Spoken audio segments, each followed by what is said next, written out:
తుఫాన్లు వణికిస్తున్నాయి, భూకంపాలు భయపెడుతున్నాయి, వరదలు ముంచెత్తుతున్నాయి. చూస్తుంటే యుగాంతం దగ్గరలో ఉందన్న అనుమానం కలగక మానదు. 2024 ఆరంభం నుంచి ప్రకృతి ప్రకోపం కనిపించింది. యూకే వరదలతో మొదలైన ప్రకృతి దాడి మొన్న కజకిస్తాన్, నిన్న దుబాయ్, ఇవాళ చైనా వరదల వరకు కొనసాగుతుంది. ఇది ఇక్కడితో ఆగిపోదు.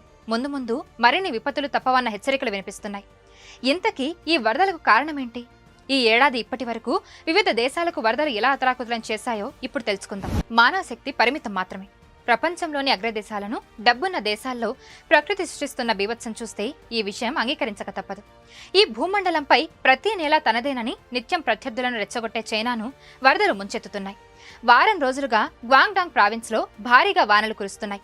దీని ప్రభావంతో ఇప్పటికీ పలువురు మృత్యువాత పడగా మరికొందరు గల్లంతయ్యారు.